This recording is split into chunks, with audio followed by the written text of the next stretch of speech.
Hello mes petits Monza, alors vous l'aurez deviné, aujourd'hui on se retrouve pour un tuto spécial Halloween, mais pas n'importe quel tuto puisque nous allons apprendre à refaire des astuces de la chaîne Troum Troum. Donc c'est parti, on commence par un premier tuto avec cette magnifique couronne chauve-souris pour vous déguiser, pour être la plus effrayante pour Halloween. Ou le plus effrayant d'ailleurs.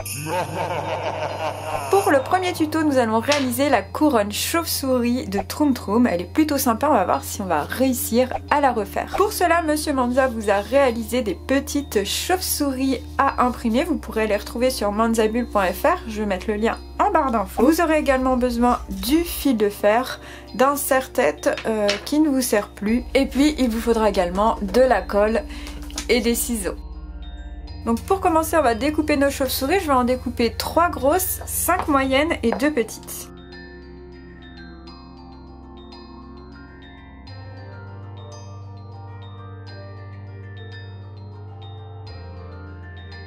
On va donc passer à l'étape suivante qui consiste à mettre du fil de fer autour du serre-tête pour faire des grands pics afin d'y accrocher ensuite nos petites chauves-souris. Donc je vais venir enrouler mon fil autour de mon serre-tête. Si votre serre-tête est rond, je vous conseille de mettre un point de colle pour maintenir le fil. On va regarder ce que ça donne sur un serre-tête qui n'est pas rond. Ça a l'air de bien tenir, mais je vais peut-être mettre un point de colle quand même. Alors ça, ils ne le disent pas dans leur tuto, mais on peut voir clairement qu'il y a un point de colle qui a été mis ou quelque chose pour maintenir le fil à sa place. Hop, donc on fait le tour et puis on laisse une bonne longueur. Voilà, donc en effet ça glisse quand même. Je vais mettre un point de colle pour qu'il reste bien en place. Donc mon fil du milieu, je vais en mettre 2 autres de chaque côté.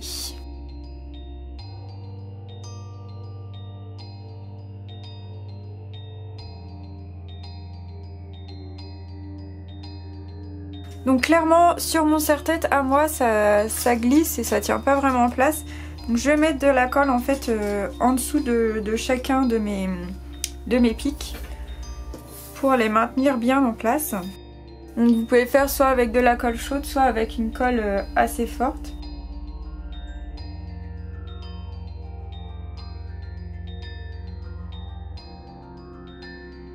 Donc j'ai ajusté un petit peu mes fils par rapport à la taille de mes chauves-souris. Donc sur le tuto Troum Troum, les chauves-souris sont un peu plus grosses. Donc les fils sont un peu plus longs. Comme mes chauves-souris sont plus petites, et ben je vais mettre des fils un peu plus courts.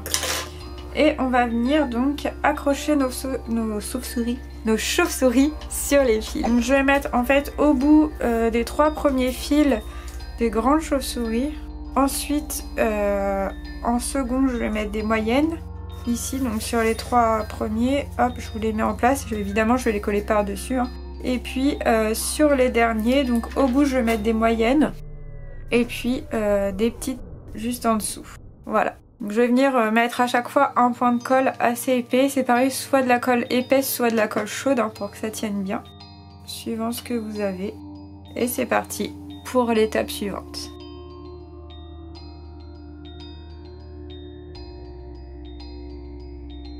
Voilà, je vais attendre que tout ça sèche correctement et on se retrouve après pour voir ce que ça donne. Et voilà, donc la couronne a terminé de sécher, donc je suis plutôt contente du rendu par rapport à la vidéo. Je trouve que c'est un tuto plutôt sympa, voilà. Donc je vais essayer de mettre des petites notes à ces tutos à chaque fois. Donc là je mettrai la note de 8 sur 10 parce que je trouve que ça correspond pas mal. Après c'est mes chauves-souris qui sont un peu différentes. Voilà, donc n'hésitez pas en commentaire à me dire vous quelle note vous auriez mis à ce tuto et on continue avec le prochain. Allez, c'est parti. Pour le test numéro 2, nous allons réaliser un crayon balai de sorcière. Pour ceci, il vous faut donc un crayon, du papier cuisson, du scotch et des ciseaux et un ruban. On va découper donc une grande bande dans une feuille de papier cuisson.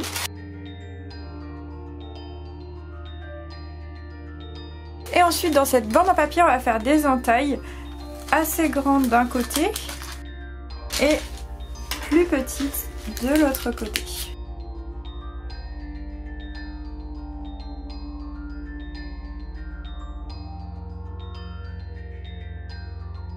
Voilà, donc j'ai découpé toute ma longueur. Ensuite, on va venir entourer en fait ici, au niveau du crayon, pour faire le balai. Alors dans la vidéo Troum Troum ils disent pas de mettre du scotch, mais je vois pas comment ça peut tenir autrement.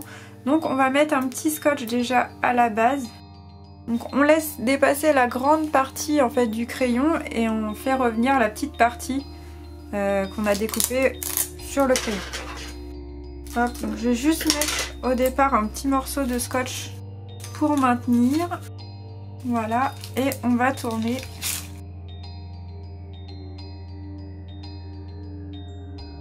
Donc, voilà ce que ça donne pour l'instant. Je suis pas très fan, hein. Faut savoir que c'est un balai. On va mettre le petit ruban comme ils ont fait eux sur leur tuto. Ça fera peut-être un peu plus joli. Et voilà, le petit balai est terminé. Donc bon, moi c'est pas mon préféré, hein. Clairement je vais lui mettre la note de 5 sur 10 parce qu'il est quand même assez simple à faire, il ne demande pas énormément de matériel, mais niveau rendu c'est pas mon préféré. Ensuite nous allons apprendre à réaliser cette bougie ensanglantée. Pour le prochain tuto, on aura besoin d'utiliser du feu, donc on aura besoin d'un adulte. On va réaliser une bougie ensanglantée avec des clous.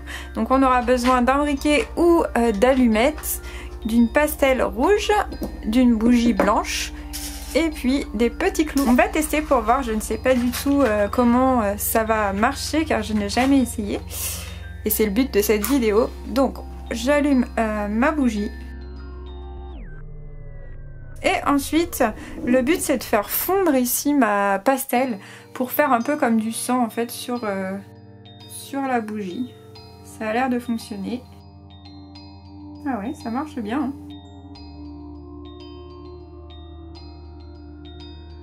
Donc surtout si vous faites cette activité, ne le faites pas tout seul, hein. Faites-le vraiment avec un adulte.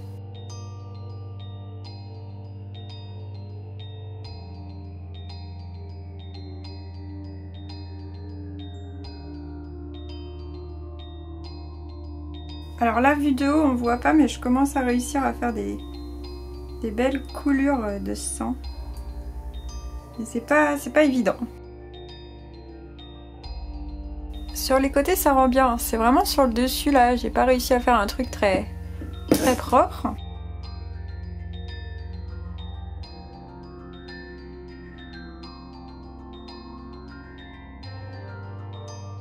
Je vais m'arrêter là parce que ma craie est devenue toute petite. Donc voilà ce que ça donne. Vu du côté c'est vraiment sympa, ça fait vraiment comme des coulées de sang. Au-dessus c'est moins top. Et je trouve que dans leur vidéo ça a l'air vraiment simple à faire. Franchement c'est pas évident. Et surtout ne refaites pas ça chez vous si vous n'êtes pas accompagné d'un adulte, parce que c'est quand même assez dangereux.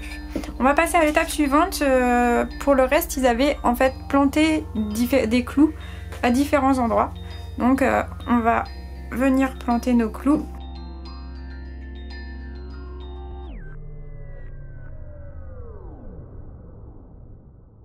Donc pour mon avis sur ce tuto, je trouve que vraiment vu sur le côté ça rend sympa, mais au-dessus c'est pas évident. Je mettrais la note de 6 sur 10 parce que ça rend quand même quelque chose de sympa. Après, d'une c'est beaucoup plus difficile que ça semble l'être sur le tuto, et en plus je trouve que c'est quand même assez dangereux comme activité. Donc voilà, je la recommanderais pas forcément à quelqu'un. Voilà. On va passer donc à la prochaine. Ensuite nous réaliserons cette fausse main dans laquelle nous pouvons mettre une bougie électrique, attention à ne pas provoquer d'accident, afin de faire une fausse main lumineuse qui ne rend pas forcément très bien comme ça, mais je vous assure que dans le noir c'est plutôt sympa. Pour tenter de réaliser notre main lumineuse, il nous faudra un gant, une petite bougie électrique, du scotch en papier et des ciseaux. Tout d'abord, nous allons mettre le gant sur notre main et recouvrir ce gant de scotch en papier.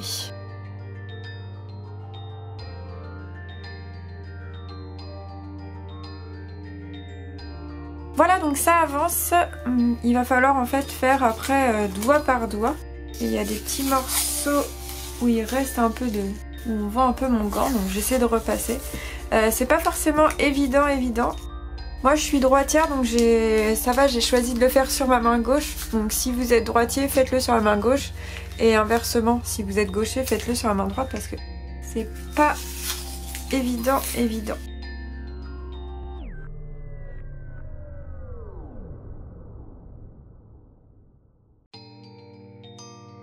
Voilà, donc j'ai bien entouré ma main, je ne peux presque plus bouger les doigts. On va maintenant venir couper ici pour pouvoir retirer le gant, puisque vu que c'est bien serré, bah, je peux plus le retirer. Voilà, on va essayer de retirer les doigts. Alors franchement c'est super serré. Donc si vous le faites, essayez de pas trop serrer autour de vos doigts, parce que vu que le gant déjà, bah, ça a tendance à coller. One eternity later. J'ai réussi. Libération de la main. Donc une fois qu'on a fait ça, on va remettre un scotch ici au centre pour refermer la main. Voilà, donc on a notre main en papier et il suffit juste de mettre notre petite lampe. Donc voilà ce que ça donne. Je vais vous montrer dans le noir. Alors finalement comme ça dans une ambiance illuminée, c'est pas terrible, mais dans le noir j'avoue que ça rend assez sympa. Donc du coup je vais mettre la note de 6 sur 10. Voilà, parce que s'il fait en plein jour, votre fête est en plein jour, c'est pas top, mais vraiment si vous avez un coin dans la pénombre, ça rend quand même quelque chose de sympa. Voilà. Nous allons maintenant tenter de réaliser une petite momie avec donc du fil de fer, du tissu, il vous faudra également de la colle chaude et des ciseaux. Donc pour commencer, on va devoir faire une forme de bonhomme avec du fil de fer. Première difficulté, combien je vais prendre de fil de fer? Alors je sais pas trop, on va improviser. À ce moment-là, je vais commencer du coup par la tête. Après, on va lui faire des bras. Les autres bras. Quoi, les autres bras? Un deuxième bras, ça sera suffisant en fait. Ensuite, le corps. J'avais pris un tout petit peu trop de fil, tant pis. Donc voilà, la première jambe. Tac, et la seconde. Voilà, donc j'ai fait mon petit bonhomme de base et avec le tissu, il va falloir qu'on le recouvre. Alors j'ai vu qu'ils avaient une base de tissu un peu toile de jute, moi j'en ai pas, donc on va tester avec celui-là. On verra bien. Donc je vais couper des bandes de tissu. Et donc on va commencer par la tête, on va dire. Hop, donc je vais mettre un peu de colle chaude pour déjà maintenir mon tissu au niveau de la tête. Et après on va venir tourner pour entourer en fait notre petite momie. Alors déjà moi mon tissu il fait des espèces de grands fils là.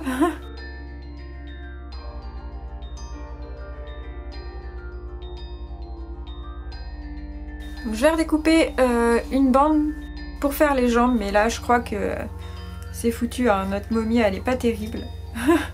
On va finir, on va aller jusqu'au bout quand même. Voilà, j'ai terminé, donc clairement pour moi c'est loupé, je pense que je n'ai pas le bon tissu déjà pour faire ce type de momie. Donc une première excuse pour le tuto Troum Troum, c'est que vraiment on n'a pas le bon tissu. Hein. En tout cas le mien est loupé, donc du coup je vais lui mettre la note de 3 sur 10 quoi. Désolé mon petit gars. On va maintenant tenter de réaliser le masque de nuit chauve-souris. Pour cela il vous faudra de la feutrine. Alors dans le tuto ils utilisent que de la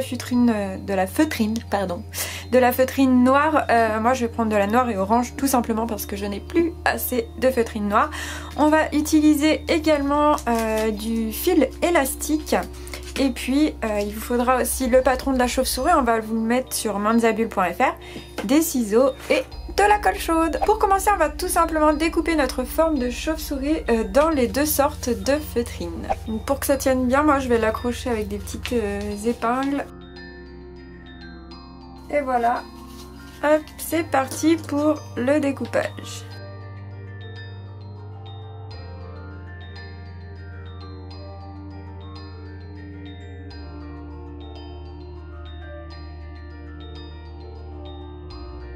Voilà, donc j'ai découpé mes deux formes de chauve-souris, je vais venir les défaire et on va venir coller un élastique pour pouvoir ensuite mettre notre masque de nuit sur notre visage.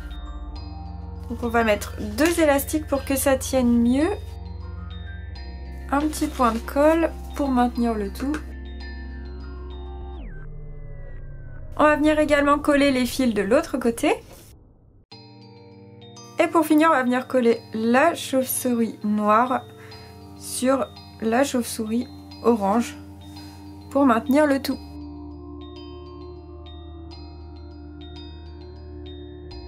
Et voilà, mon masque de nuit chauve-souris est prêt. Je pense que je vais bien dormir. Et du coup, pour la note de ce masque, je pense que je vais mettre la note de 8 sur 10. Le tuto est assez simple à faire.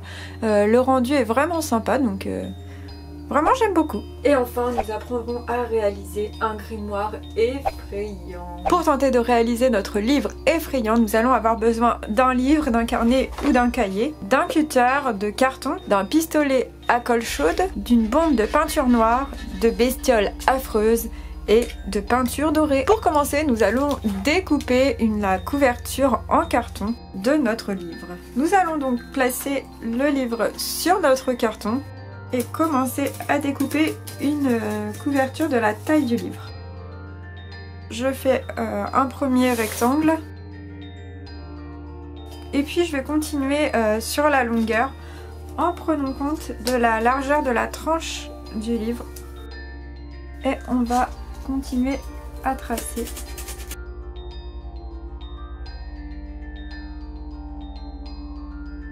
Voilà, mon carton fait bien la taille de la couverture de mon livre. Je vais venir le plier pour pouvoir après le coller par-dessus. Je vais donc coller mon carton sur mon livre.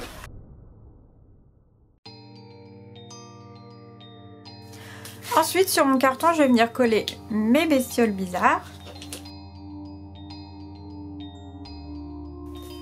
Puis, je vais venir réaliser plein de sigles avec ma colle chaude.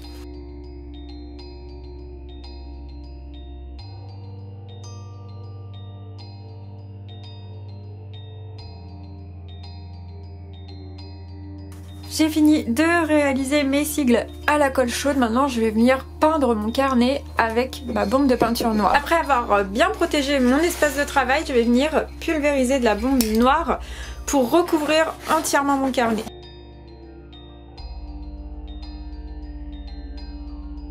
Pour terminer notre livre monstrueux, nous allons mettre quelques petites touches de peinture dorée, argentée ou cuivrée.